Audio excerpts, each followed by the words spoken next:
Hey, good morning. This is Jerry Bloom. I just wanted to make a quick video here and cover a subject that has been kind of in a lot of conversations right now, which is the new change for the DA training. So we've gone from a 2-day training that we've known in the 15 months that I've been a DSP, and now we're converting over to a 3-day training for new DAs. So I've been talking with our driver trainers locally at DML4 in Kenosha and doing a little bit of research. So I want to make a video to help DSPs, help DAs navigate this training, because nothing more discouraging than going through the whole hiring process of, paying to get a lead, hiring them, bringing them on board only to see them fail during driver training. So just a few tips here, some details on the training and a few tips. Number one, it would be really good to share this video with your potential DAs, just so they know kind of what to expect. The other thing I would say to DSPs and DAs, one of the things that I found to be really fruitful in training, myself having gone through it too. So it's sort of the first thing I did when I became a DSP. I kind of went, did a delivery thing for a few months, and kind of wanted to know what everyone's going through. I wanted to know everything my employees, from driver all the way up, are going to experience. One of the things I think that is key is to make sure that whoever's going through the training is taking notes. Literally, go to Target or Office Depot, wherever you go. When you hire somebody new, give them a folder with whatever information you want to give them, but give them a nice notebook. Like, I just had one here, something like this.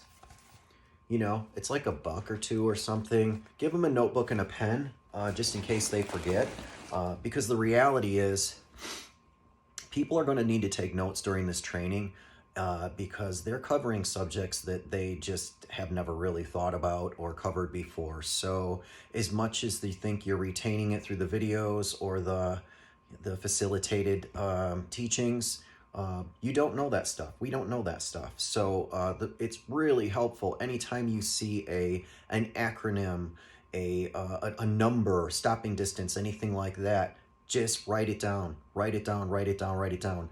I took 5 pages of notes my first day, and I got one wrong. Back when the first day final exam had 42 questions on it, I believe. I got one wrong, which was like 90 something percent, whatever. It was good. Not bragging on me, because I just took notes on the things I absolutely did not know. Day 2, I ended up getting 88%. I passed. What do you know?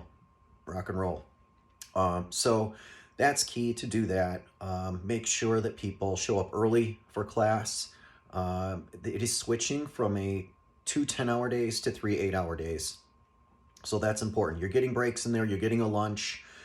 Make sure you use that. Be mentally alert. Don't be distracted. I can't tell you how frustrating it is to see a DA, from my perspective, see a DA in the past fail training because they left to go do something and were watching the videos on your phone. I'm like, it's not a just watch the videos thing. You actually need to learn something from it, to apply, not only to the job, of course, but actually in passing the final exam. You don't even get to the job if you don't do that. So I'm going to run through really quick here, through day 1 training. Obviously, it'll start at the time, whatever your station says it starts. It'll be 8 hours. For us at DML4, we start at 8 a.m. and go 8 hours. Day 1 is called Fundamentals. So there's a welcome, sign in. You have a facilitator's guide, kind of an orientation in the beginning. You're working through safety and whatnot through the first part of it. There will be a station tour, and then you're going to have a break. So it's kind of an easy in, the first hour or so, couple hours of this. Your DAs will witness loadout, and you're going to talk about loadout, and then they're going to do some testing on loadout and whatnot. And yeah, basically going to work through some of those things. Do some more content. You're going to have a lunch break. And then, you know, you're going to jump right into, after your 30-minute lunch, you're going to jump right into safe driving. And, you know, again, part of this is going to be facilitator led. Part of it is going to be you doing, or your DA doing this on, you know, on the computer, on the KNETs. And then there will be, again, delivery execution will be the next subject. Again, we're talking about delivery execution, giving examples of it, and then you're going to be tested on this in the KNETs. After that, there's going to be a 15-minute break. We're going to do a kind of, the end of the day is really crucial, because you're going through this. Two things are going to happen. One, you're going to have an evaluation and final. So it says here, you know, they're doing the KNET evaluation, and then there is a day one final exam. Now, if you remember this, it's really important to hone in on this. As I said earlier, there is, when I took driver training, there was like 40 questions, and you needed 80% or better to pass. You still need 80% or better. The issue now, though, is you're down to about half as many questions on your final. So it becomes that much harder. As you know, the smaller the number, you know, the more weighted the question is. So you don't have as many opportunities to miss. That's why taking those notes, not guessing, there shouldn't be a reason to guess. If you miss something, you miss it. I get it. You know, I've not known anybody to get 100. But you really got to be focused on listening, paying attention, and doing this. What we don't want to see, we're already seeing numbers come through the DSPs and stations. Very high fail rates on this day 3 training. Why? Because there's more filters. There's more opportunities to fail. That one, or maybe that extra question that person got wrong puts them down to a 78% or whatever that number is. Just preparing for that is the key to success. Going in, being serious, staying focused, making sure you're refreshed, to make sure you took your break, you're not overwhelmed, you're not distracted. Doing that, and then giving it your best on your finals. You can use your notes. And again, notes are great. Like I said, I used notes and it did great. Everybody I suggested that used notes, with the exception, I think I had 2 DAs in the last year, and hired 150 people last year. So it's crazy. 2 people basically screwed it off, but that wasn't because of, you know, they basically planned to fail. You know, people weren't paying attention. They thought it was, hey, let me just put the video on and go do something else. Yeah, honestly, you don't want those people on your team anyway, because there'll be a disaster when you get out there. So day 2, practice, right? So you're on the closed course. Again, remember, be there early, be there ready to go right away. You know, there's a welcoming thing, sign in. And so you're going to work through with the facilitator, behind the wheel stuff. And then you're going to do the behind the wheel, again, facilitator, practice, testing, all that's going to happen. There'll be, you know, this is like really practicing to do it, you know, and then you're going to have a break. I'm going to jump back in after that break, and you will do your KNETs. So there's going to be some KNETs on package delivery practice, part 1. There's going to be a KNET on delivery vehicle 101, a KNET on in-station routines 101. We know how we love those. We hear from OTR on that one. Make sure your folks are just getting this down. I know we know that's ongoing training, but getting this down in the first, let's plan for success. You know, plan for people to be responsive in these things. And, you know, we kind of want people that follow the rules, because as anyone who's been around for a minute knows, Amazon's very SOP oriented, so it isn't kind of do your own thing. So yeah, in-station routines, on-the-road routines, those are all KNETs. There's going to be a 30-minute lunch after that, and then we're going to jump back into KNETs. So here we go.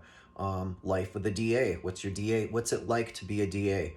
Again, it's one of the coolest jobs I know of as an entrepreneur. I love I live in Wisconsin, southeastern Wisconsin, and it is brutal sometimes in our change of seasons in winter and whatnot. But we have beautiful spring and summer and fall, and if you can make it through the winter in the rainy season, this isn't the awesomest job in the world. You get to meet all sorts of cool people.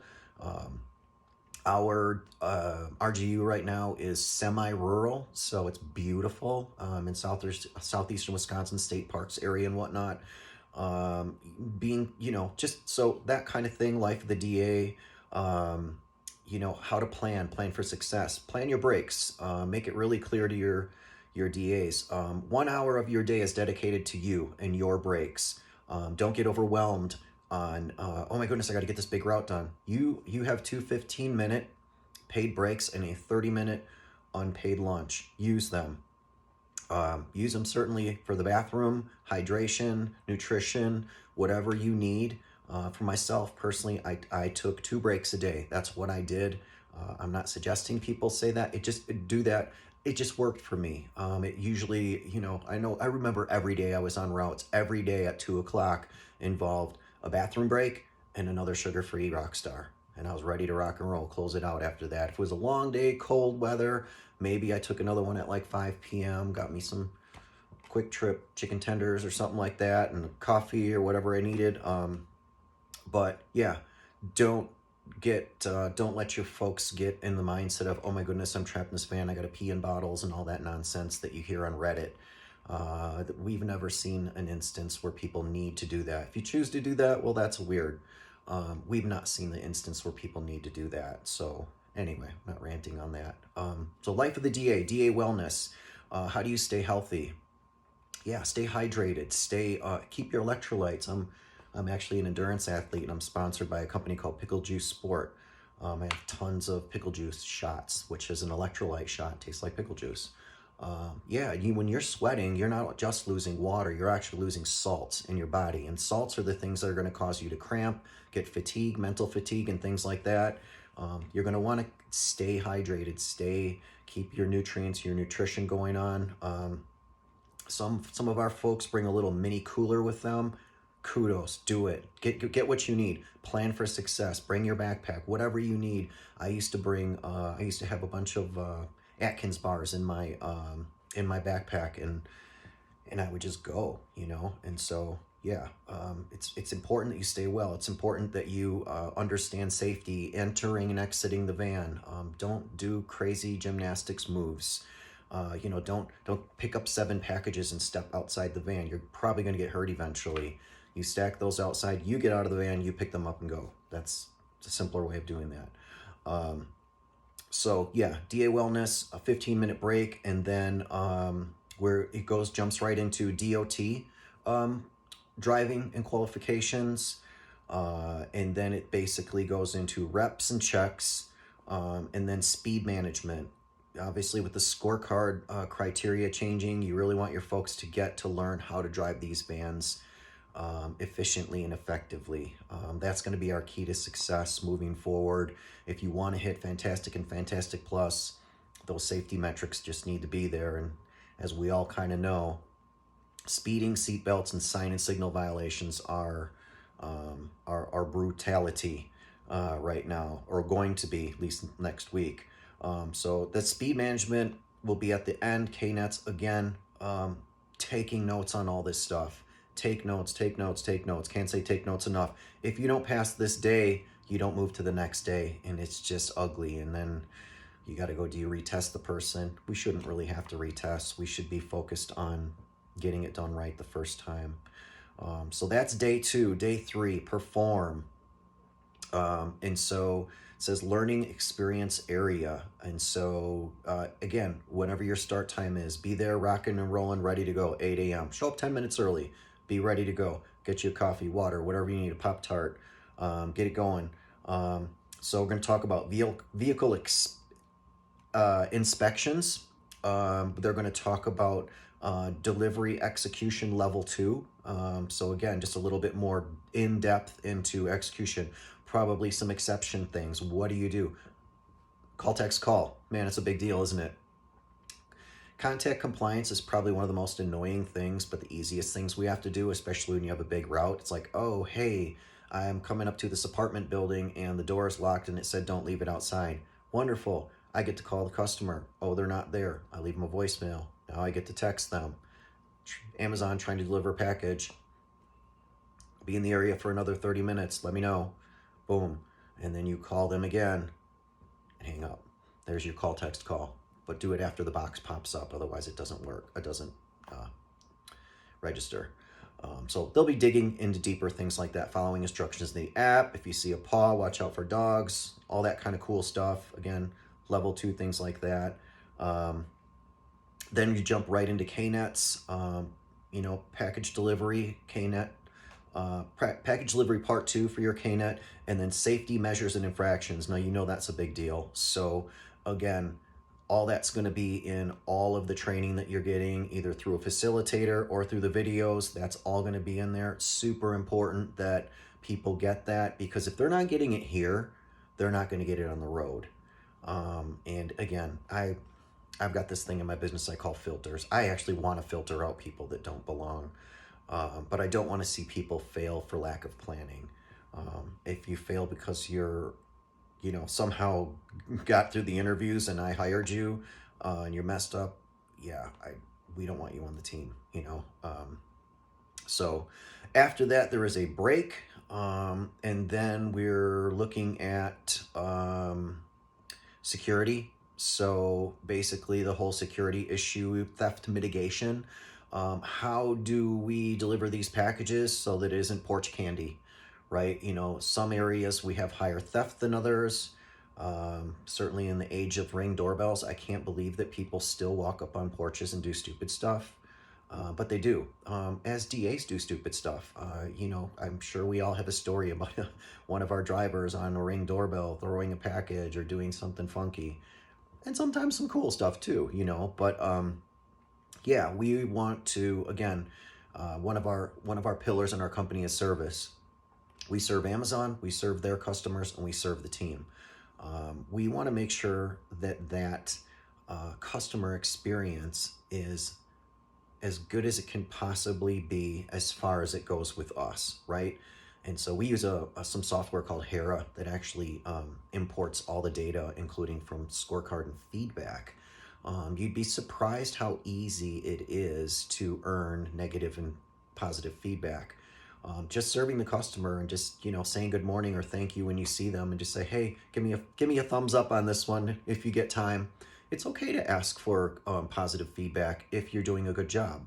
I will tell you, my history is in e-commerce. I was a very large multi-million-dollar Amazon Marketplace seller, and you are 8 to 10 times more likely to receive a negative feedback than you are a positive. So when you earn a positive, it's okay to ask for a positive.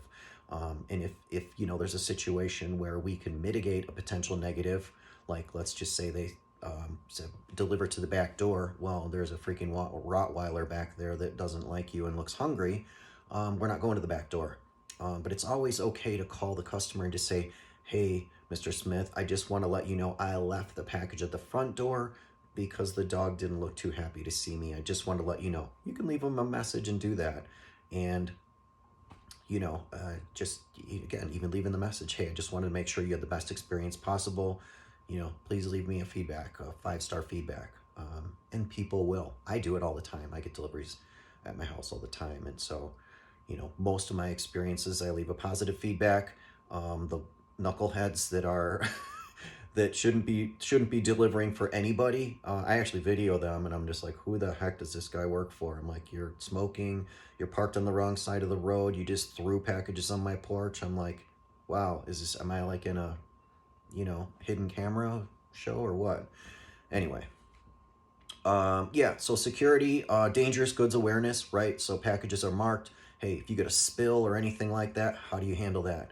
One thing we do as a DSP is we created some very simple spill kits. It's a 2-gallon Ziploc, a roll of shop towels, and a kitchen garbage bag all in one, and some rubber gloves, just some simple disposable latex gloves or whatever they are, some sort of rubber. We keep those in every van. and we replace them. So if somebody has a leaking package in their van, the first thing we do is we have them put on gloves, we have them contain the package in the kitchen garbage bag, and then if there needs to be any cleanup, they open those shop towels, clean it up, and stick any existing contaminated things back into that 2-gallon Ziploc, and then they return the damaged leaking package to Amazon. And then at least it's not leaking all over your van and stinking things up or whatever. I mean, we've seen everything from chai tea to spider killer, you know, like pesticide. I'm like, I told my DA one time he had spider killer leaking all over the van. I'm like, you need to take that entire tote and get it the heck out of your van, because I don't want you touching or breathing that stuff. So again, we need to be aware that sometimes we carry things that like, oh, that smells nice, and you touch it and you get a rash. We don't want that happening. So it'll be talking about that. Incident reporting, you know, we've got our LMET team. What is your protocol for that? Instill that in your DAs, and then also know what Amazon is going to be expecting. If you call LMET and it gets back to the station, if it's a reportable incident, you will have to file paperwork for it. So if one of your DAs go, oh, I got bit by a dog, I'm like, okay, we have to report that. Oh, it's not a big deal. No, you have to report it because you reported it to me, and I have to report to the station. So just getting people very familiar with the paperwork and the process of that is super important. And then also on here is a delivery execution support, right? So you know how fun it is to call driver support. We pretty much don't use driver support very much. We have in-house dispatch that can mitigate any situation in actually like 30 seconds as opposed to 30 minutes. But you do need to know you can call driver support. And then they talk about Zappos. So the Zappos at work, free shoes, pretty simple, low-hanging fruit. And there's a lunch after that, a 30-minute lunch. And then you are going to have a day 3 exam. So again, you're there. Day 3 is only 22 questions.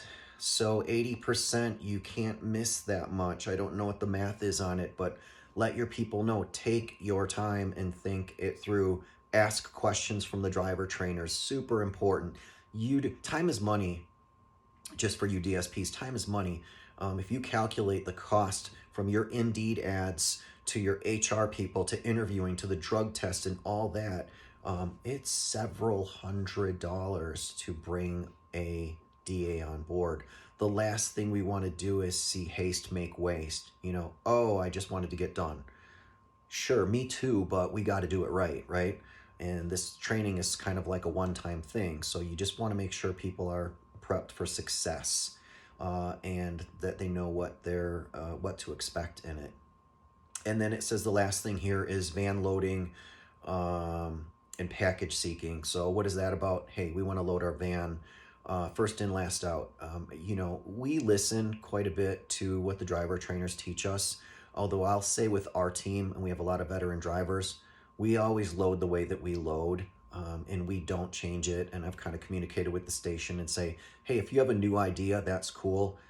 We train our drivers on how to load our vans and how to do that. So please don't come in and try to shake the snow globe. That is very counterproductive for us, because we actually have, you know, I have safety leads, I have lead drivers, I have dispatchers that do ride-alongs. I don't want you untraining what we've trained, because we've actually found a successful model. But in the beginning, training people how to load their van is super important, because as you know, the time that you spend hunting for packages is time you could have spent delivering. What I've found is unteachable people, when they get their nursery routes, like, I just got 6 totes, I don't have to do anything. I'm like, I don't care if you have 4 totes, load them correctly, load your overflow correctly. Because when that 4 turns into 24, you're going to be overwhelmed. And I've actually seen people, again, who would not yield to the teaching. And then, of course, in the end, their routes are too big and nobody can do these routes. I'm like, I could actually do that route in probably 6.5 to 7 hours, because if it's 20-something totes, it's super high density, and I'm going to smash through that really quick. But because you're wrestling with totes all over the van and it's 85 degrees and it's hot and you're frustrated and you have 30 overflow packages that aren't in order. Sure, I get it. Yeah, you wasted 3 hours in the van looking for packages, and that would be frustrating. So that's why we're always coaching and keeping people up on that. So that is it. That's what I've got here on the new 3-day DA driver training. Feel free. I'm planning on making more videos like this for DAs and DSPs. I set up a YouTube channel just when I find things that are helpful. I try to kind of do my due diligence and put some stuff out there. If you think it's stupid and lame, hey, that's fine. I'm not offended. But if I feel like if we can help anybody by bringing some tips, rock and roll, and feel free to freelance it too. Everybody's got their own business to run. What we've just found is a really good tight ship that we've got. We have a great team. We don't have much turnover at all.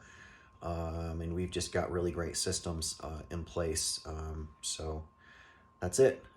Feel free to reach out to me or comment. I'm happy to receive correction or answer any questions. Thanks.